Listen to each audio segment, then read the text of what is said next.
안녕하십니까. 센텀 종합병원 정형외과 전문의 진료부장 이원성입니다.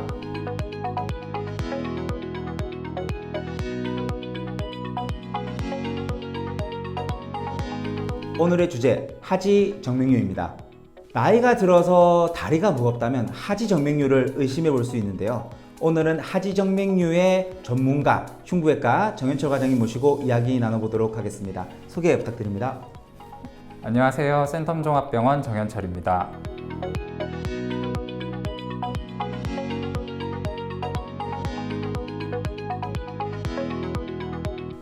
네, 하지 정맥류. 이름을 정말 많이 들어보셨을 겁니다.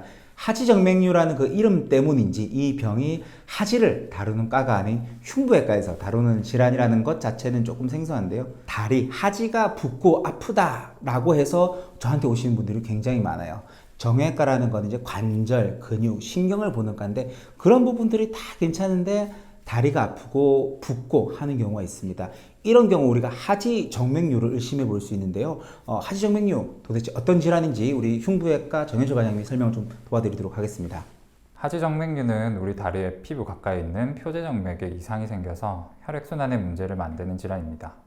더 자세히 말씀드리면 우리 몸속의 혈관은 심장에서 피가 나와 필요한 곳으로 보내주는 동맥과 혈액이 심장으로 다시 돌아가는 정맥이 있습니다. 정맥에는 피가 심장 쪽으로만 흐를 수 있도록 만들어주는 판막이 있습니다. 이 판막이 여러 가지 원인으로 고장이 나면 혈액순환에 문제를 일으키는 정맥질환이 생기게 되는데요. 특히 피부에서 가까운 표제정맥의 판막이 고장이 나서 다리에 여러 가지 증상을 일으키는 질환을 하지정맥류라고 합니다.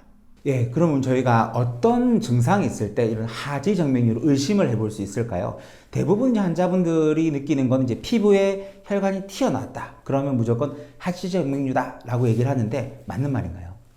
예, 먼저 피부에서 만져질 만큼 혈관이 커져서 튀어나와 있는 경우에는 대부분 그 자체로도 하지정맥류로 진단이 가능합니다. 대표적인 증상으로는 다리가 붓는 부종이 생길 수 있고 다리가 무겁다고 느끼거나 다리에 경련이 자주 발생합니다. 이러한 증상은 보통 아침보다 밤에 심해지고 자다가 쥐가 나서 깨는 분들이 흔하게 있습니다.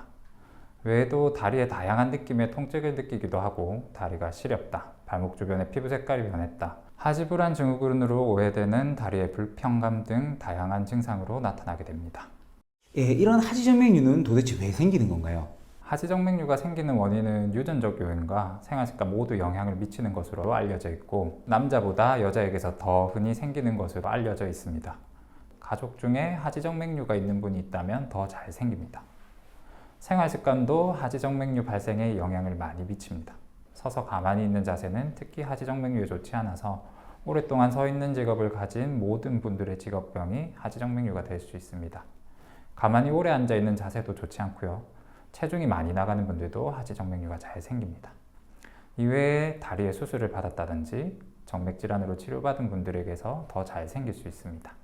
예, 그러면 우리가 병원을 와서 이런 것들을 진단하고 치료를 해야 되는데요. 하지 정맥류 진단 어떻게 하는 건가요? 예, 대부분의 경우에는 이제 허벅지라든지 종아리, 무릎 주변으로 해서 초음파 검사를 하게 됩니다. 위로 올라간 피가 역류하는지를 초음파를 통해서 관찰하게 되고 정맥 구조를 확인하기 위하여 CT를 찍는 경우가 드물지만 있습니다.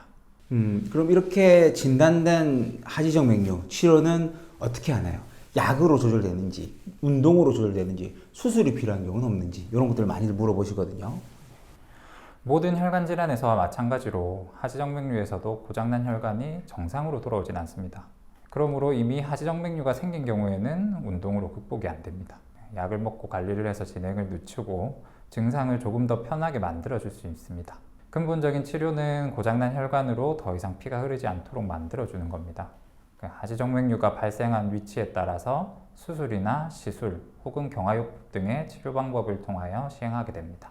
수술이나 시술을 하면 입원 기간이 얼마나 걸리는지, 일상으로의 복귀가 얼마나 걸리는지 궁금합니다. 일상 복귀는 일반적으로 오래 걸리지 않습니다. 특히 고주파나 혈관 접착제를 이용한 시술을 한 경우에는 당일도 퇴원이 가능하고 시술 방법에 따라 상처도 바늘 자국 하나 정도를 남기게 되고요. 큰 통증 없이 복귀가 가능하기도 합니다. 수술을 한 경우에는 수술한 다음 날 보통 퇴원을 하게 되고 시술보다는 통증이 조금 남아 있겠으나 일상으로 빠른 복귀가 가능합니다. 수술이나 시술 필요 없이 주사로 치료하는 혈관경화요법의 경우에는 외래에서 시행하게 됩니다. 진단받은 즉시 치료를 해야 하는지 궁금해하시는 분들이 많습니다. 대부분 직장과 일이 있기 때문에 바로 치료를 받지 못하고 방치가 되는 경우도 있거든요. 진단 즉시 치료를 받아야 되나요?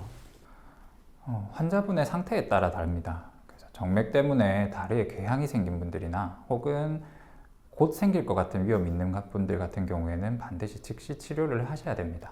이런 경우에는 상처가 낫기까지 치료 기간도 아주 오래 걸리게 됩니다.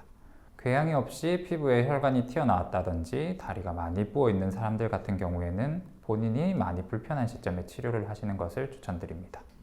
치료를 하지 않거나 방치하게 됐을 때 합병증이 무엇이 있을까요?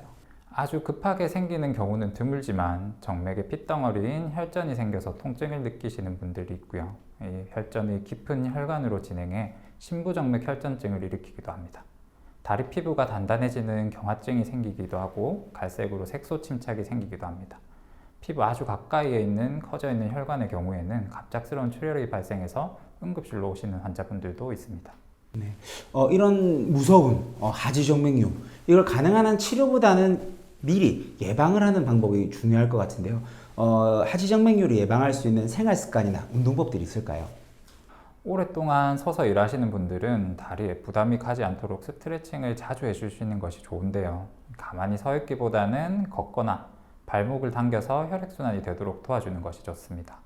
그리고 평소에 적정 체중을 유지하고 꽉 끼는 바지를 입지 않는 것이 혈액순환에는 도움이 됩니다. 다리의 근육을 키워주는 것이 좋습니다. 30분 정도의 가벼운 산책이나 다리에 무리가 가지 않는 수영 같은 운동이 도움이 됩니다. 웨이트 트레이닝과 같은 무리한 운동은 오히려 좋지 않으니 조심하셔야 됩니다. 네, 정윤철 과장님 말씀하셨던 이제 하지 스트레칭이랑 근력 강화 운동 이런 것들은 저희가 영상을 올려놨으니까 이 영상 참고하시면서 운동하시면 도움될 것 같습니다. 네, 오늘 하지 정맥류에 대해서 알아보았습니다.